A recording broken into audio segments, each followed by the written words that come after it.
Good afternoon. Thanks, standing room only. So thanks everybody for turning up. Hopefully this is going to be quite a controversial talk, I'm hoping. Yeah, forward thinking is another word that could be used, but we're looking at the convergence of prompt software engineering versus traditional software engineering and how that's changing and the speed of which it's changing as well. And I think my opening observation is that having been in software since forever, a startup even 5 years ago needed very deep pockets, full stack engineers, project managers, product owners, and all this was in just one founder's head. It was an expensive business. Now that's completely flipped on its head, and anybody can build a software application. I've not got an education to rub together. Yeah, I can build a very complicated AI system in a few hours. How it does it, I have no idea. Is that a problem? Probably. But it's happening, and I think it's turning the software engineering world on its head, right? And that's fair to say. Yeah. So with me, I've got Toby, Guy. Toby is very much a AI first person. He uses it in his day-to-day life as well as his business life and the startup that he's created.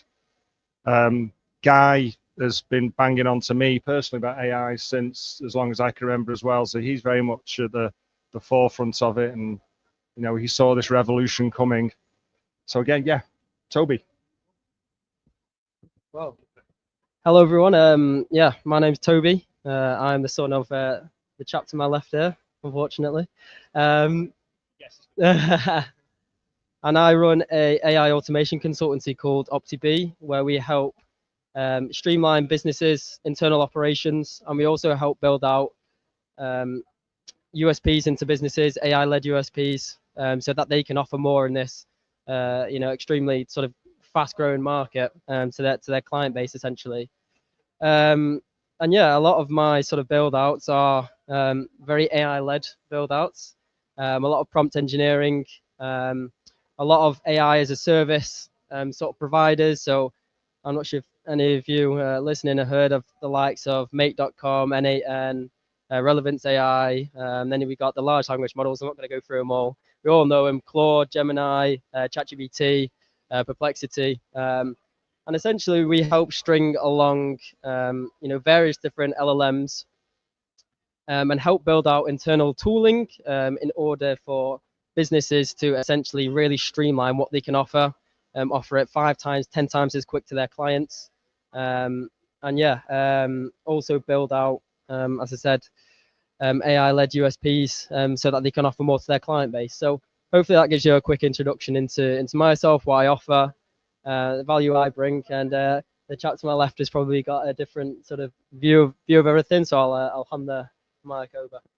Probably not a different view, but certainly a different perspective.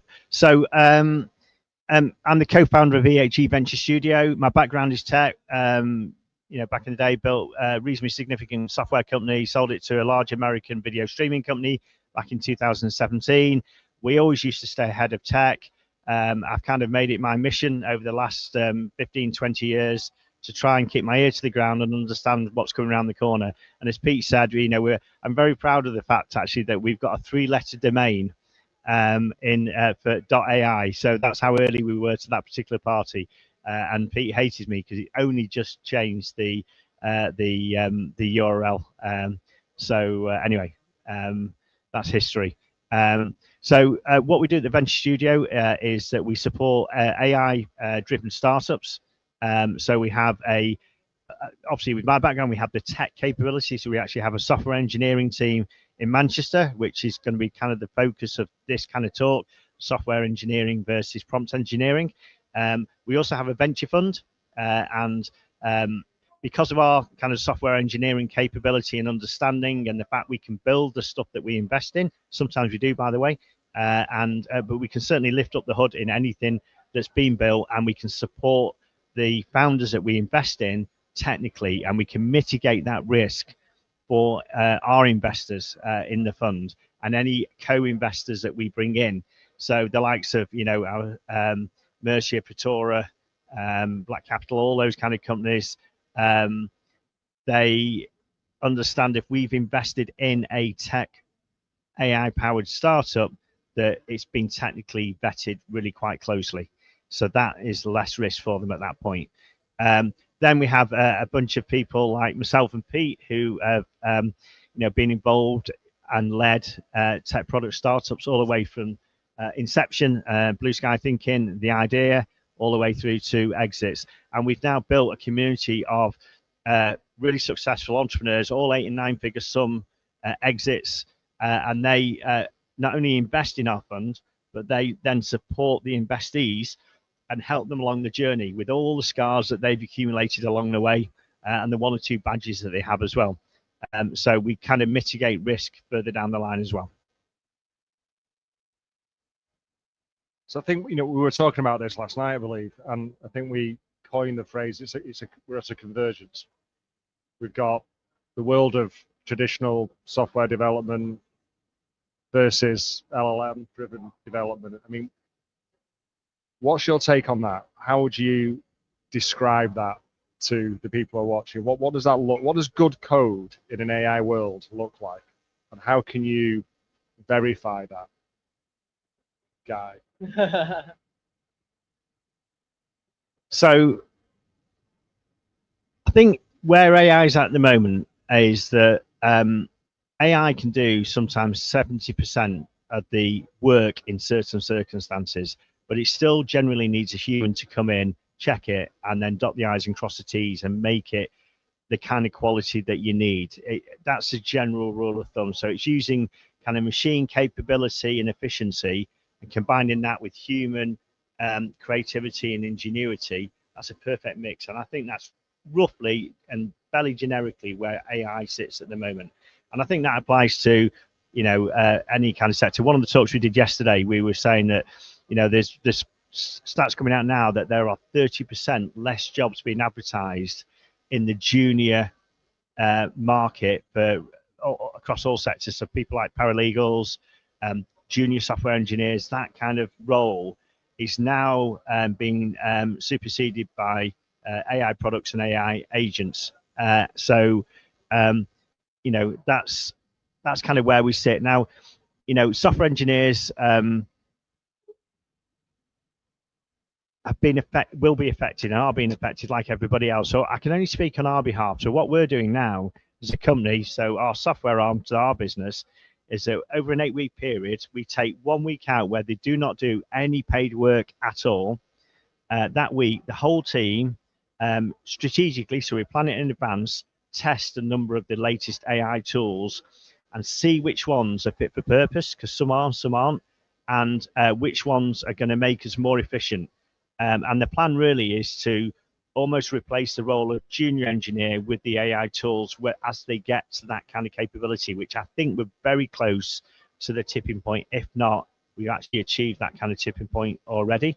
So from a software development point of view, a software engineering team, I think software engineers, the experienced people, are going to have to work hand in hand with some of these tools that will generate some of the junior level code. Yeah, I think to add to that point, I think there's a lot of DIY sort of tools coming out at the moment, which is going to allow a lot of founders to essentially build traditional SaaS apps by themselves by speaking. At this point in time, I do think you still need some technical know-how in terms of how data can actually flow through certain applications and how you can plug things together. But yeah, I definitely do think there's a big emerging market for DIY products. I think we're seeing at the moment. Lovable, if anyone in the crowd's sort of familiar with that app, and they've just released their first AI agent, which is a very powerful coding agent that I've actually been utilizing recently, that I can essentially look over entire code bases. So it's almost to describe what you want, and you know, sort of vibe code it until you get what you want.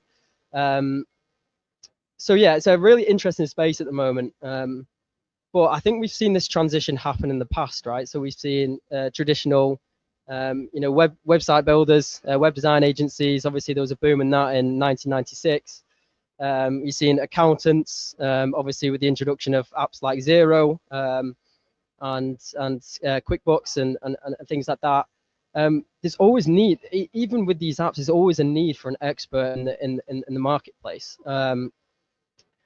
So yeah, I mean, it's gonna be interesting to see where, you know, software engineers and traditional software engineering companies end up. But in my personal opinion, I think there is always going to be a need for maybe not as many engineers, maybe more of a project manager sort of type role that can really understand how applications fit together at the heart and build something really sturdy and strong. I mean, yeah. So yeah, that's probably what I've got to say on that. So I'm going to give one particular example. So Toby's been working with the EHE team. So the EHE team are really busy at the moment, producing some you know, builds for our investees and other clients. But we need to eat our own dog food as a company. So we didn't have the capacity within our team, and actually this is a perfect opportunity for us as an AI company to use some of these tools to start building our back-end system, which is why we brought Toby in. You know, honestly, he has built a system for a really smart system, stage one, for around £6,000 for something that would traditionally probably cost you 70 or 80,000 pounds, and it does a terrific job. So, you know, when we get pitch decks in on our platform, it automatically now goes through the AI product process that Toby's built, and he can explain a little bit more detail around exactly how that works, because it will give you an indication of how these products link together to produce an output. But we effectively summarize all the pitch decks that come in using AI, and the AI also kind of has an opinion as well. So at the end of this summary, it begins to say, look, we think it's missing this information, that information. We think that information's incorrect.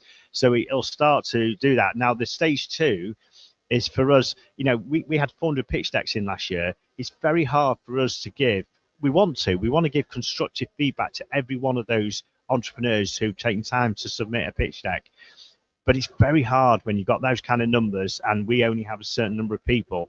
So, you know, using an AI allows us, any of the pitch decks that don't reach a certain score, we can give almost immediate feedback from the AI, which is constructive, useful, and factual, back to the entrepreneur and say, look, before we can get one of our teams to look at this, you just need to make these kind of adjustments. So that allows us to give valuable, constructive, factual feedback to everyone that processes, takes the trouble to put a pitch deck into us. So I think that's really quite kind of valuable. And AI products have allowed us to do that in a really quick and quite frankly, cost-effective way. Yep, absolutely right. I think bringing it back down to the convergence point and bringing it back down to where we are today. So, you know, from a founder's perspective now, and I think the expectations now on founders are actually greater. You know, from a venture studio perspective now, we expect a decent POC. We expect to see something in action because, you know what, it's easy to build. And if you're an AI first founder company with an AI idea, then we expect that something to be built. Do we expect that to be in production? No.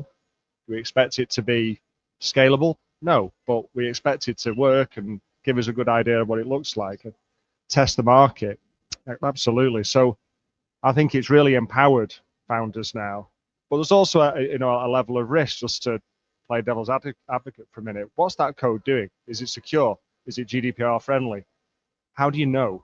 You know, so what steps do you have to put in to scale that idea, build it, platform it? What do you need to do? And I think this is the convergence comes in. I think, you know, what we have a suite of engineers, and then we also have the AI capabilities as well. So we can do all of that. You know, we more often than not we'll have a AI idea, it'll be working, and then what our team does is productionize that. So we will tick all those boxes. We will make sure it's scalable. We will make sure it's secure. We'll put it on a platform that can scale and deal with whatever your business plan is going to, throw at it. And I think that's where the convergence comes in. And also, I know, Guy, you're itching to chime in here, but having that team that has that knowledge is extremely powerful. And I think where the market's going to go, where the industry's going to move to now is you're going to have senior software engineers that are able to do a ton of stuff with less. So whereas you might have had a team of, I don't know, head of engineering, team leader, senior engineer, junior engineer, database, all these things, you're not going to need all that skill now, especially on the junior side, unfortunately. A good, strong senior engineer now could probably produce the same quality and quantity as a team of 6 could, even a year ago. And I think if we're recruiting, that's the skill that we're looking for. We're looking for people who harness AI and that can use it, not people who are scared it's going to replace their job. We need people who can use it and then validate that application using the skill that they have. I think that's where the convergence is going to come in. So I think, Toby, from a founder's perspective, right, you've built a lot. So I think, so talk me through some of your ideas, how it's helped you professionally and personally. Yeah. Cool. I just want to touch on that last piece about sort of security and stuff like that and building scalable apps. I agree. I think to build something really sturdy and scalable, you're still going to need development teams, especially right now anyway. But on the security side of things as well, I think we're seeing AI agents that can offer help on the back-end security side of things, which essentially, if you've got security issue in your code, it'll flag up and it'll tell you what the security issue is and then talk you through how to really solve that. So yeah, I guess that's another point to add on. Touching on the new question as well. As a founder of my AI automation consultancy, I'm also a founder of a recruitment business. So my past is within civil engineering recruitment. About 2 months ago, I started up my own recruitment business, essentially because I knew I could do recruitment faster, I would say, and better than a lot of other larger companies out there, purely for the fact that I've managed to build out various AI tooling that helps me streamline my processes. So 2 years ago, if you came to a recruitment agency, they'd probably say that 75% of their work is admin, which is, writing up consultant notes, tracking all that information in the CRM, email campaigns, LinkedIn campaigns, etc. Now, if you came to me now, I'd probably say that 20 to 25% of my work is now admin, which allows me to scale on the real high ROI sort of tasks in recruitment, which is at the end of the day doing something very human and very personal, which is going out and calling people and speaking to them. So yeah, I guess on the founder's perspective, what I've managed to do, if I've actually managed to build my own CRM. So I've built a very high level, it's really easy to use CRM that's got AI tool and plugged into it. So if I want something done, let's say I've spoken to a candidate and I'm ready to send them off to a specific client of mine, and I want to take the call notes that I've just had from that initial qualification call, and prep them into a cover sheet. All I need to do now is press a button. That used to take me 2 years ago, especially as dyslexic. It used to take me over an hour, that whole process. Now it takes me 2 minutes maximum. And you read through it and you go, it's really good quality content because it's built on my own data, which is the massive thing at the moment. I think AI is allowing for highly personalized products, whether it's within healthcare, personalized healthcare, whether it's personalized education, whether it's personalized SaaS products for your internal operations. The big thing that AI is going to bring in the next few years is hyper personalization. So effectively, Toby, what you've done is you've built your own labs, testing labs, that you kind of use to test new tools within your recruitment business, which is super efficient. And that's allowing you the time as well then to build this AI consultancy. And yeah, and you can use your own recruitment agency as the showcase for that. So a really smart way of doing it. I mean, robotic recruiters. I mean, that's the scariest thing I've heard today, really. And not all recruiters are evil, though, Tomes. I don't like it either. Yeah. But no, I think, you know, one thing that, as I explained what we do in the venture studio, you know, taking these ideas and enriching them and then partnering with companies that are doing the same thing as well. You know, Diligencia, for example, sat in the front row here. You know, he takes what we've done and then he's got a ton of stuff that goes on and takes companies all the way through to exit and beyond, all using AI. And these are services that historically startups have had to have paid thousands of pounds for, you know, legal help, IP, exit readiness, all of these things cost a fortune, you know, and it's something founders can't afford. Whereas now the playing field's completely leveled. You know, founders and startups get access instantly to high quality support and help that is as good as, you know, a subscription service or whatever it might be. You know, I've kept 10 lawyers in the US running around for weeks just by, you know, reviewing documents and sending them feedback and doing redlining and all of this stuff, right? And I've had them running around, and you know what? I won as well. You know, I took on 10 lawyers in the US. I have, as I said at the start, I have no qualifications rubbed together, but I beat the bejesus out of them. It may get to a point where I might get something ratified, right? We have a partner, so I might run it by the partner and I'll pay a couple of £100. Whereas historically, to get to that point, it will be 4 figures and beyond. And I think it's a great thing now where, you know, startups, SMEs have access to all these services and able to scratch their own itch on software and CRMs, as Toby put.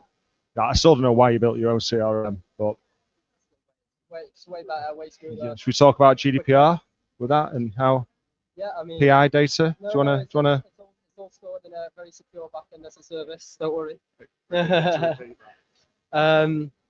Yeah, I think another interesting point there is, you know, a few months ago I actually saw a graph of the ages of people that are being invested in right now, and you know, the ages of VC-backed founders, and that's between 20 and 24.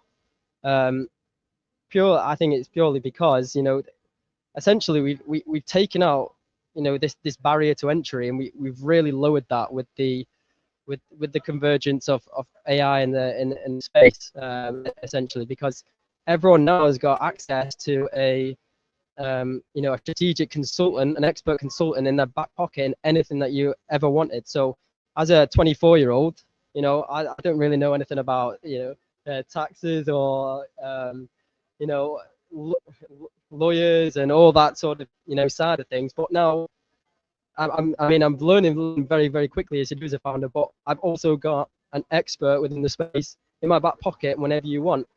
You know, you're seeing now, you know, people even younger than 20, you know, being invested in, because, you know, this barrier to entry for young people is really decreased. Yeah, I think just to kind of build on what Toby was talking about from a founder's perspective. So I'm gonna come at it from an equity perspective here. So, you know, now I think founders can quite easily, either using someone like Toby as he's effectively a CAIO, so Chief AI Officer, new thing, his face, and Pete hates it. Using people like Toby, but also potentially even just learning how to do these things themselves, they can generate their initial POC, which would have had to be produced by a software engineering team previously. They can do it themselves in a matter of hours, and have something that they then can go to the market with, to a bunch of beta testers, maybe 20 beta testers, and ask for feedback on the idea and feedback on how it's been presented. They can fine tune it slightly. And at this point, they've given no equity away. They've not had to raise any money. But what they've done is they've just taken a slice of risk out the whole startup, because they can go to an investor now and say, look, we've got, it's a beta product, but this is the feedback we've got from real people, and these people will pay real money for this product if it was in production. These are the facts. So straight away, you've kind of de-risked it. So if you do then want to take that to an MVP, and you do then maybe go to a software development agency, or maybe even an MVP, you can go to people like Toby, you don't need to raise as much money then to build these things, and you can do it on a higher valuation because you've de-risked it. And I think nowadays the way to build a startup quickly is to just at every stage raise the minimum amount of money you need. Don't sell yourself too short. You need to have a little bit of fat on that, but a lot lower amount of money than you have had to raise previously, and build whatever you need to build, and then go to the investment market slightly further down the line. And you can do that every single stage, and every stage, if you're getting this right, your valuation's going up. You're having to give less equity away. Protect your equity. Yeah, and I think also what founders have got to consider nowadays is that this market's moving incredibly quickly. So what might be relevant now, in 3 to 6 months' time, that could be nowhere near as relevant, and they're going to have to pivot. So instead of, I've fallen victim to this. Instead of waiting for the perfect moment for the perfect product, I'd say just go to market with what you've got. Test the market with that POC or MVP, and then find out what users want, and then iterate from that point. Because right now we're at a stage where you can't be affording to wanting to get perfection, because your perfection might be in 6 to 12 months when really your product's not really that relevant anymore. So you've got to go to market as soon as you've got that idea, and really test it out and iterate very quickly. I mean, a similar point, and again, just to challenge you guys, one thing that I see, right, that there's a ton of different tools out there, right, that you can't keep up. There's platforms, it's Mate, Relevance, all these things, and there's that one that I can't remember the name of, I've been kicking myself, but the one that went under quite recently, it took a lot of, Builder.ai, and, there's a lot of people that built a castle on that, right? So how do you, A, navigate that, B, evaluate it, and then how then do you stop yourself from building your castle on a single point of failure that can be a Mate.com, it can be a Relevance? How do we avoid that? Can we avoid that? Or do you have to have plan Bs and lift and shift codes? How do you, have you thought about that? I mean, if I'm honest with you, I've never heard of Builder.ai or whatever it was, unfortunately. But I mean, I guess that is a a concern, 100%. I guess my advice on that would be to look at the sort of best applications out there, in terms of the amount of users, the amount that's being talked about online. Look at the biggest performers out there, because funding history. Right. Oh yeah. Okay. Yeah. So as Pete just whispered in my ear, funding history as well. And just try and I guess pick the most reliable ones. I mean, the apps that I talk about are absolutely huge at the moment. So I mean, I've not. Yeah, it's a really interesting point you've picked up there. But I guess there's only so much you can do to really fight against that. But I guess you've got to look at the most forward-thinking apps out there. Again, the tech stacks that I use are incredibly forward-thinking. There's millions of users and stuff like that. So yeah, I mean, that's not something I'm necessarily really worried about, if I'm honest. But and then Pete, you asked the question, how do you stay ahead? And I think so what we're doing at the Startup Factory is every 8 weeks, as I mentioned previously, we're taking a week out.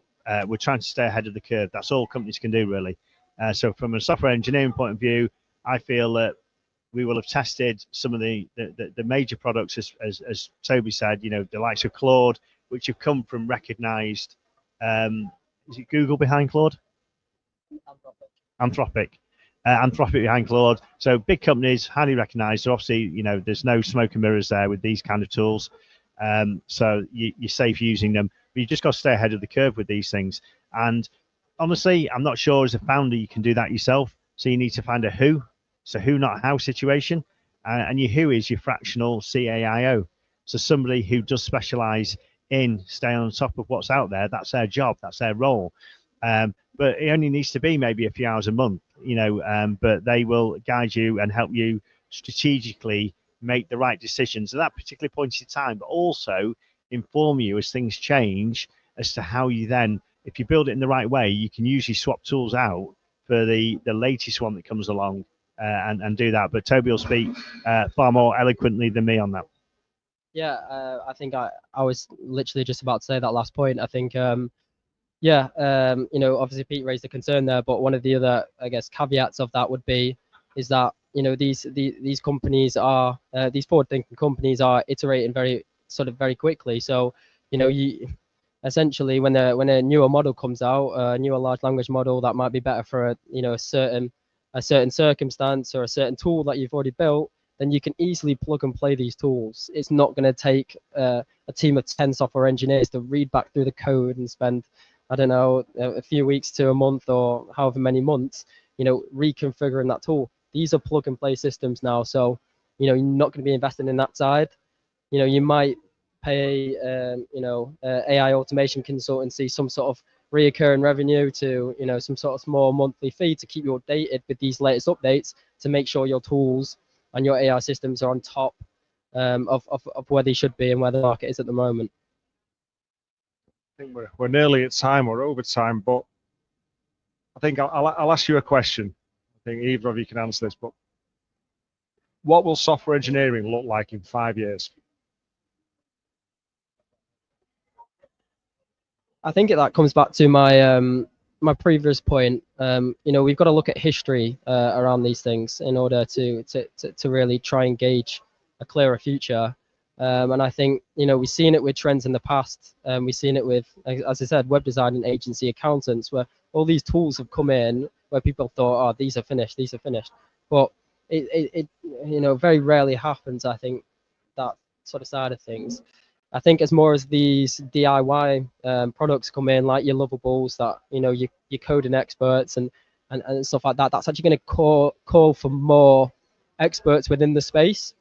And these experts within the space, essentially, I guess what I think will happen is that it'll create more market demand for the experts in the space, but they'll be able to deliver their products a lot quicker for a lot cheaper. So coding will become commoditized, but there will be a demand for more experts in the space with more DIY products. Hopefully that makes sense. That's where I see it going anyway. So people who I speak to regularly will know all this, but Gary and I go to this conference every year in California called Abundance 360, and we've been going for a long time. And even 5 years ago, they advertised this as where technology is going to be in 15 years. So they bring all these experts in who are leading in their fields. Some you've heard of, some you've never heard of. But they look at it, they're saying, look, this is what we're doing now, this is where we're going, and this is where we think it'll go. And you could look ahead 15 years reasonably accurately, not perfectly, but reasonably accurately. Now they talk about a 3 to 5 year window. So even 5 years, it's really hard to understand where things are going to be. They're definitely going to move on. There's definitely going to be huge job displacements. I think people are going to have to think very carefully about what university degrees they're doing and all that kind of thing. We did a talk on this previously, so if you have a look on our LinkedIn, there is a talk on the future of AI and how it's affecting jobs with me, Gary, and Jamie Dodson. But yeah, really hard to see further than 3 to 5 years. So I'm going to stay on the fence slightly and say things will change. They're changing. All the years I've been in tech, this is the fastest changing time I've ever experienced by a long, long way, and it's not slowing down anytime soon. So it will be really interesting. But you just got to stay ahead, keep your ear to the ground, and to set some time aside every day to try and understand the changes that are happening currently and try and stay on top of them. Great answers. Thank you. Has anybody got any questions? Goes on, lads. Hi, thanks, EHG. It was really good. Quick question. Where are the limitations on what the AI can do right now? So you can't say, build me an entire app from scratch, and though you can get close, but where are those limitations?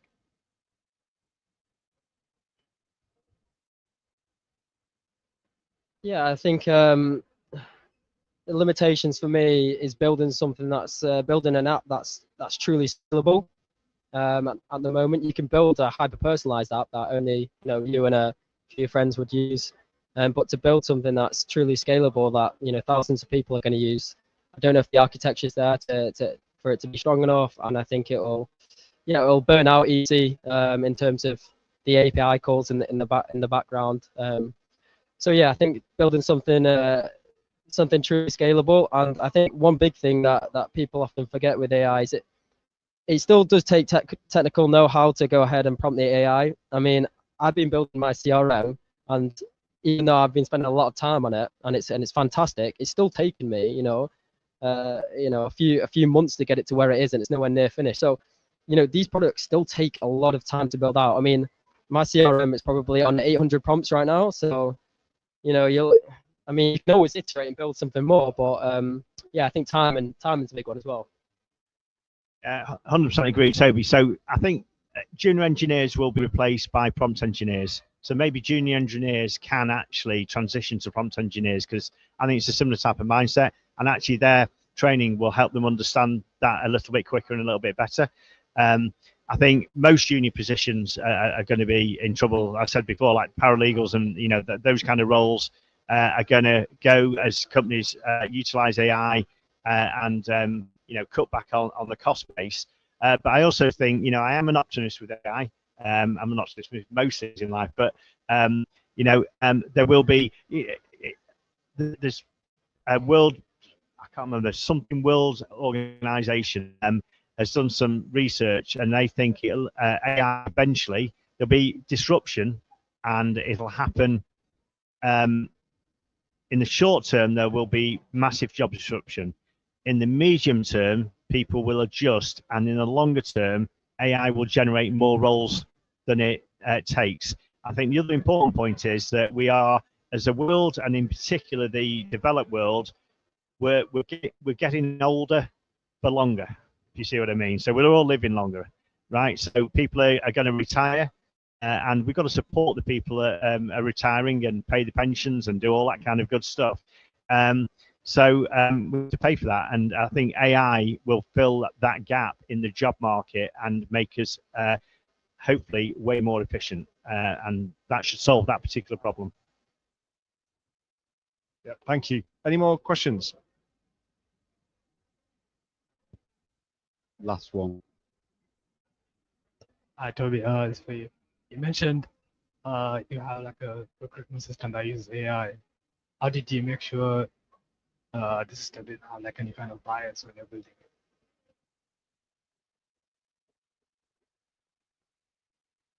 Yeah, I think I think that's a good question.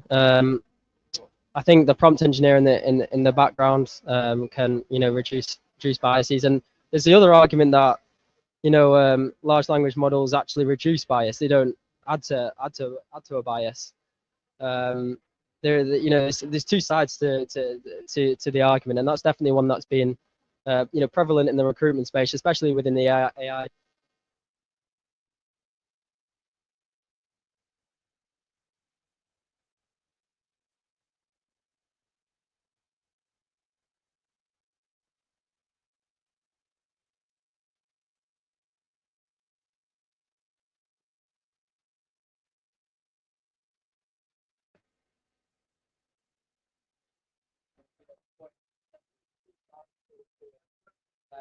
I think LLMs can actually reduce bias as well.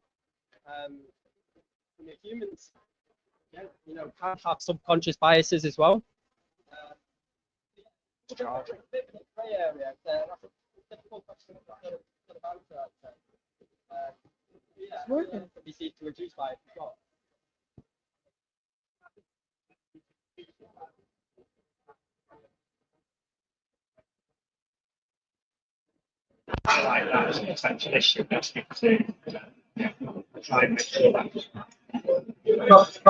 Prompt engineering background, depending on what you're using. Because my CRM, I'm still managing everything that goes through it. That makes sense. Okay. Thanks very much. Great.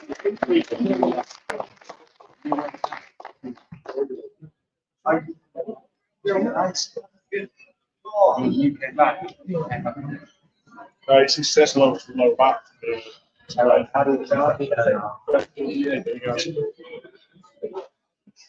Right, Jordy. Off to you. Right, can I have progress? Toby?